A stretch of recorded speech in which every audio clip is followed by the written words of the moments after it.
Hello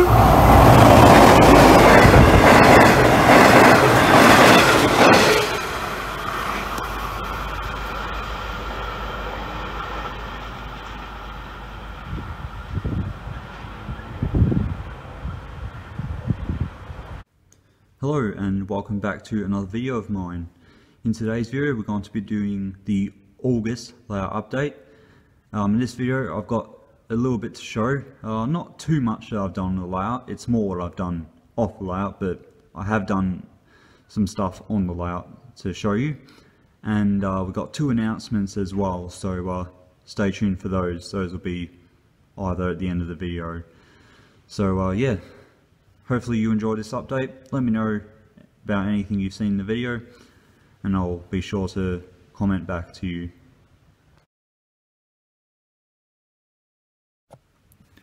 Okay, so I've got a couple of announcements to make, and so I'll start off with the first one. Now, if you've been following my channel for quite some time now, you'll be aware that I've been modelling British Railways for quite some time now, and only recently have I been collecting Australian locomotives and rolling stock, specifically Victorian Railways stuff, so V-Line, VR, that kind of stuff, Vic Rail. So anyways, what I'm trying to say is I'm now going to be modelling just Victorian Railways, so I'll be modelling Australian prototype from now on. So what does this mean for my British models? Well, I'm not going to sell them as I don't really have many. I'm going to keep them.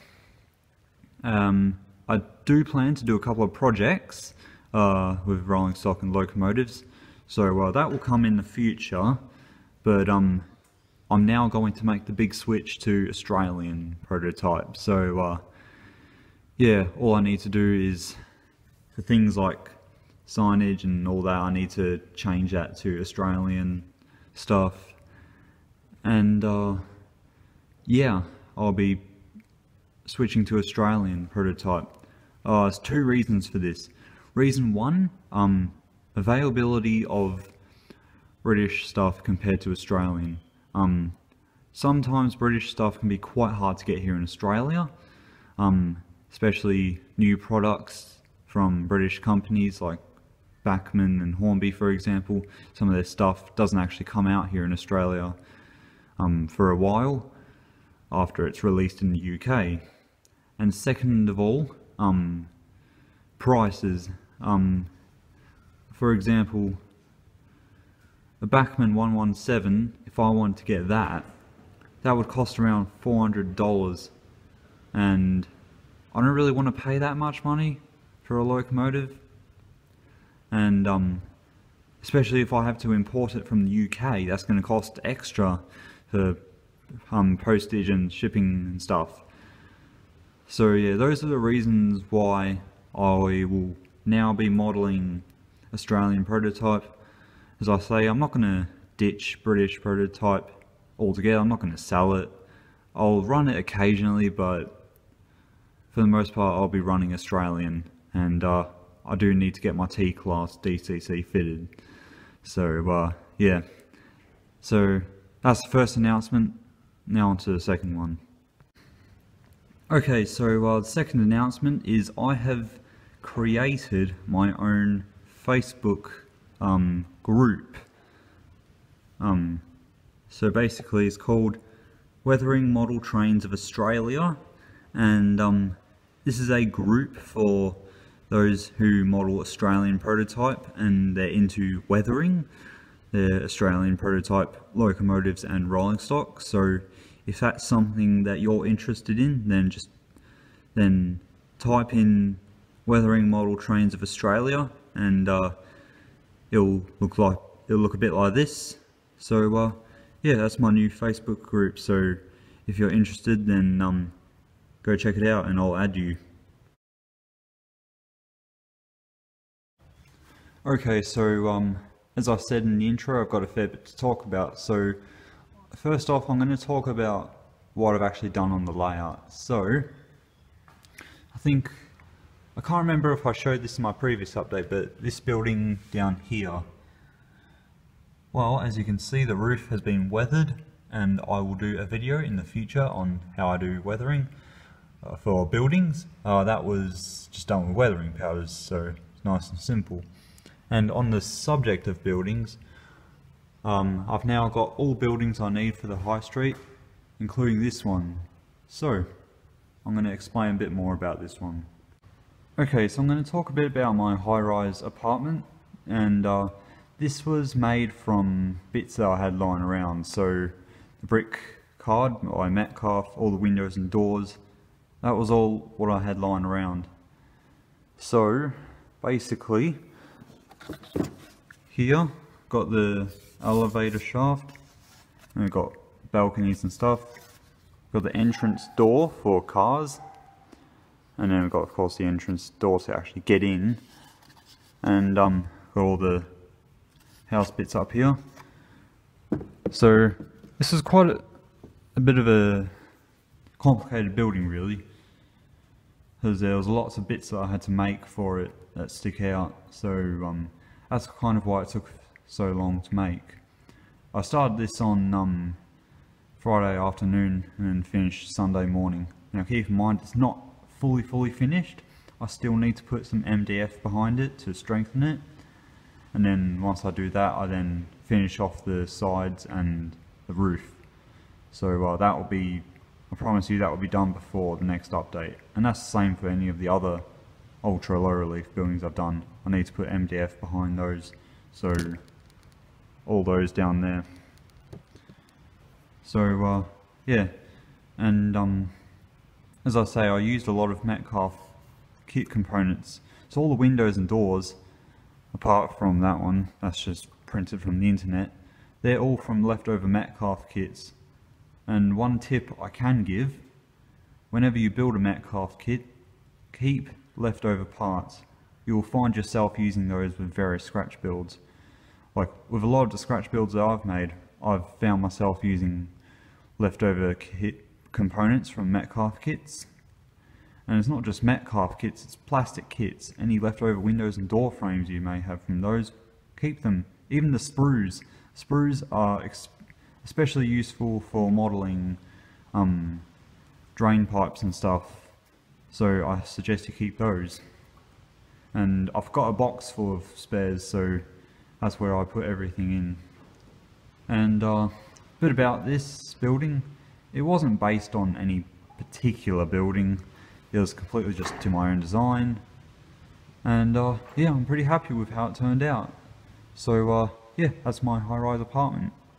Okay, so on the subject of scratch building, in the last episode, or update I should say, I showed you these walls, so from here, middle one, and then up to about there. Well, I've now finished it, and it goes all the way along down to there. And basically, I just wanted to get the edge of the wood here covered up as quick as I could. So, single layer of card, and then I've used the Metcalf brick paper, and if you have that stuff, you'll know that you get 4 sheets of thin brick paper and 4 sheets of thick brick paper. To add strength, I use the thick brick paper, and that's strengthened it up quite a fair bit. So I use that, and then I just put the plastic card on the top for the capping, and yeah, it turned out looking pretty good. And I do need to sort out something for here as well, but I'll get onto that in the future. Okay, so I'm going to talk a little bit about this. This is a tunnel entrance and side walls. Now, I don't think I showed this in my previous update. So my plan with this is to cut out some of the hillside here and put like a hill going over the top, because I feel as if this area is a little bit dull. It's just a gravel road with a few trees, so I'm hoping this will add a fair bit of realism. And it's a railway tunnel, so you can kind of give the effect that this area here, like this whole entire area, actually used to be a railway station, let's say, and it was taken up, and now houses are here, so then they've kept the tunnel. So that's the kind of effect that I want to go for with this area now that I'm going to have the tunnel here. And it's a derelict tunnel. Still need to do a little bit more to it.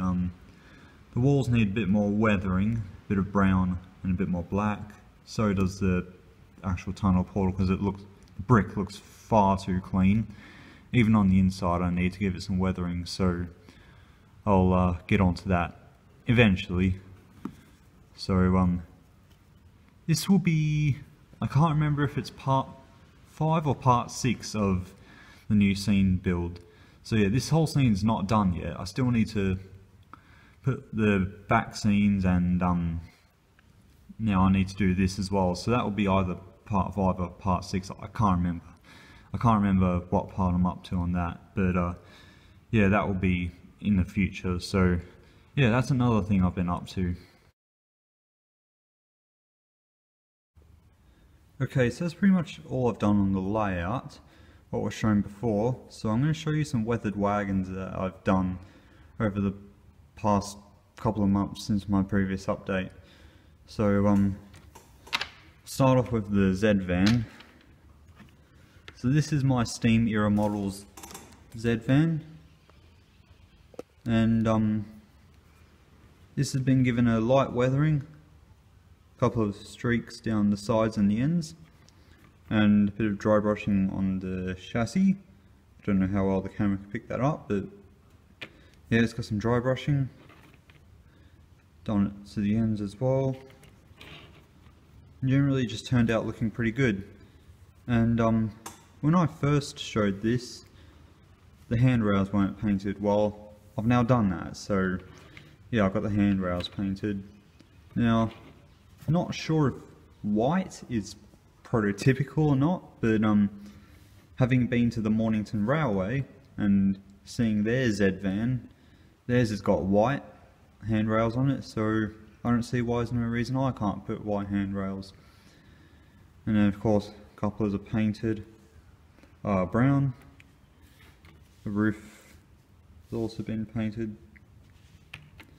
And generally I'm really happy with how it turned out. So yeah, that's my Z van. Okay, so now on to this one here. This is my Powerline Models ELX open wagon. Now originally I started off with a wash on the sides, and that wasn't really enough. So what I did was I went back and re-weathered it with some weathering powders. Well, I added weathering powders rather, and it turned out a lot nicer.